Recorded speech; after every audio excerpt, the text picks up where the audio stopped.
Hey Six Science, welcome to today's class of divine public school.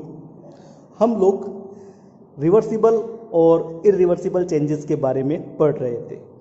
उसी series के अंदर हमारा नेक्स्ट टॉपिक है चेंजेस कोज्ड बाय हीटिंग। क्या हीटिंग से भी किसी तरह का चेंज पॉसिबल है?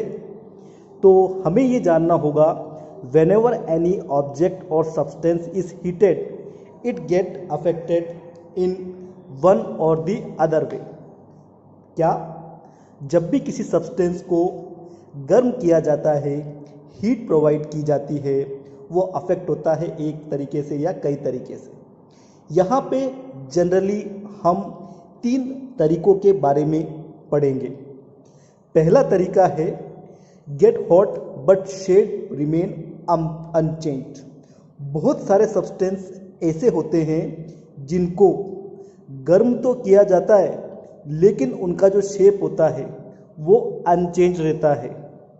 फॉर एग्जाम्पल, आप लोगों ने घर में कुकिंग यूटेंसिल्स को देखा होगा, प्रेशर कुकर वगैरह को देखा होगा।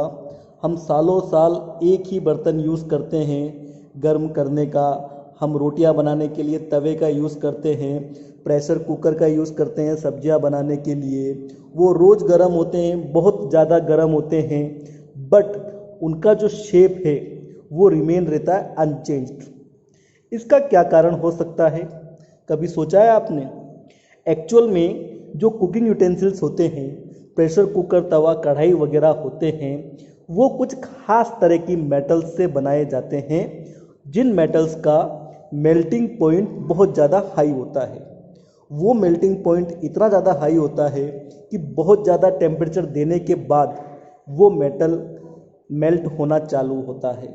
घर का जो कुकिंग गैस होता है उसके अंदर इतनी हीट नहीं होती कि हम उसको मेल्ट कर सकें।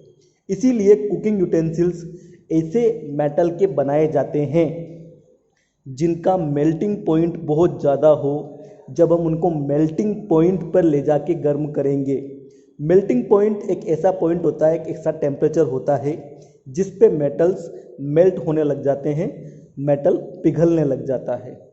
कुछ का मेल्टिंग पॉइंट हाई रहता है, उनको बहुत ज़्यादा टेम्परेचर चाहिए होता है मेल्ट होने के लिए, और कुछ का टेम्परेचर काफ़ी लो होता है, वो कम टेम्परेचर पे ही मेल्ट हो जाते हैं।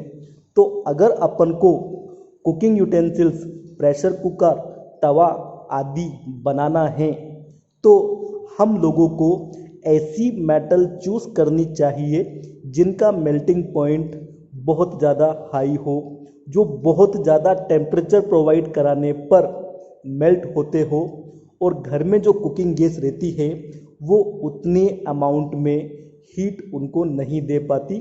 इसीलिए वो गर्म तो होते हैं लेकिन उनका शेप रहता है अनचेंज। दूसरे तरीके की बात करूँगा मैं।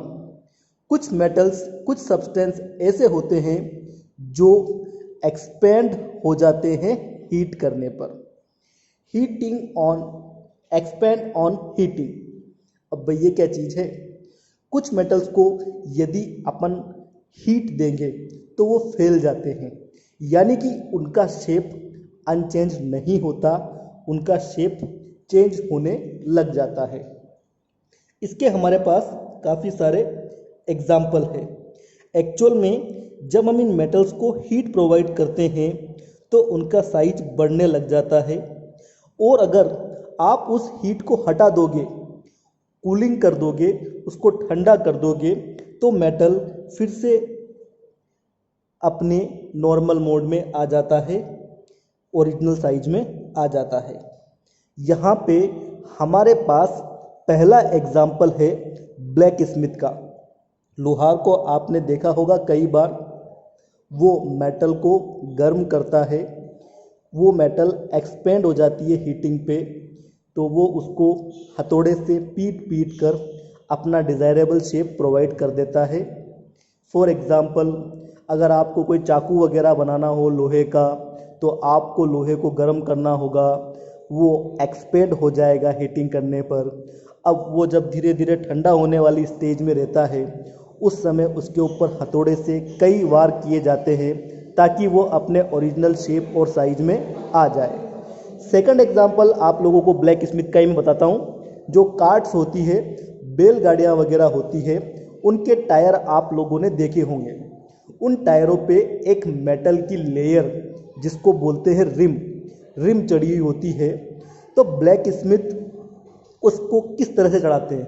एक्चुअल में ब्लैक स्मिथ पूरी की पूरी रिम को गर्म कर देते हैं, वो एक्सपेंड हो जाती है गर्म करने पर, और फिर वो जो लकड़ी का टायर है उसको ऊपर चढ़ाया जाता है, फिर उसको वापस से ठंडा कर दिया जाता है ताकि वो उसके ऊपर फिक्स हो जाए।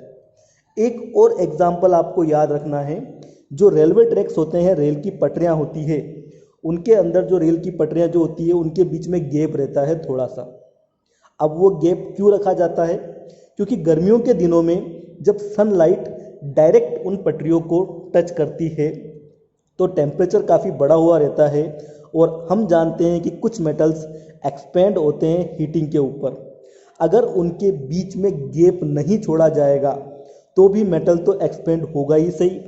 इस केस में क्या होता है, जो रेलवे ट्रैक्स होते हैं उनकी साइज बिगड़ जाती है, इरेगुलर हो जाती है, और इस कंडीशन में जो रेलवे ट्रैक्स हैं उनका साइज अगर बिगड़ गया तो जो ट्रेन उसके ऊपर से पास होने वाली है उसको डिज़ायर्ड अमाउंट में अपनी जगह नहीं मिलेगी ट्रेन के पहियों को, और कोई बड़ी दुर्घटना हो सकती है। इसलिए रेलवे ट्रैक्स के बीच में हमेशा ब्लैंक स्पेस छोड़ा जाता है। ये सारा मैंने आपको समझा दिया है। आपको अपनी प्राची के अंदर से पेज नंबर 85, 86 से ये नोट्स अपने बनाने हैं कॉपी के अंदर। लेकिन अभी भी हमने दो ही तरीकों की बात करी है। एक तरीका और है सब्सटेंस हीटिंग से जो चेंज होता है। Third way, some substance when heated get hot, if heating continued these start burning. कुछ सब्सटेंस ऐसे होते हैं जो हीट देने पे गर्म तो होते ही हैं, लेकिन अगर उनको कंटिन्यूस हीट प्रोवाइड की जाए तो वो जलना शुरू कर देते हैं। कौन से होते हैं सब्सटेंस ऐसे? Dry grass, scraps of paper, wood, coal, etcetera. ये कुछ ऐसी चीज़ें होती है जो एक बार गर्म करने पर अगर लगातार उसको गर्म किया जाए तो तेज़ी से फायर कैच कर लेती है। तो अब हमारे पास तीन तरह के एग्जाम्पल्स हैं जिनसे हम हीटिंग के द्वारा होने वाले चेंजेस को समझ सकते हैं। क्या आपके पास है कोई ऐसा जोरदार आइडिया? अगर है तो डिस्कस कीजिए व्हाट्सएप ग्रुप पे। नोट्स आप बनाइए अपनी बुक से। कोई भी डाउट अगर आपको होता है तो आप उसको पूछ सकते हैं, समझ सकते हैं। पीटीएम्स वगैरह के अंदर आप अपने डाउट पूछ सकते हैं। आप व्हाट्सएप ग्रुप पे भी अपना डाउट टाइप कर सकते हैं। एज सून एज उसको सोल्व किया जाएगा। That's it.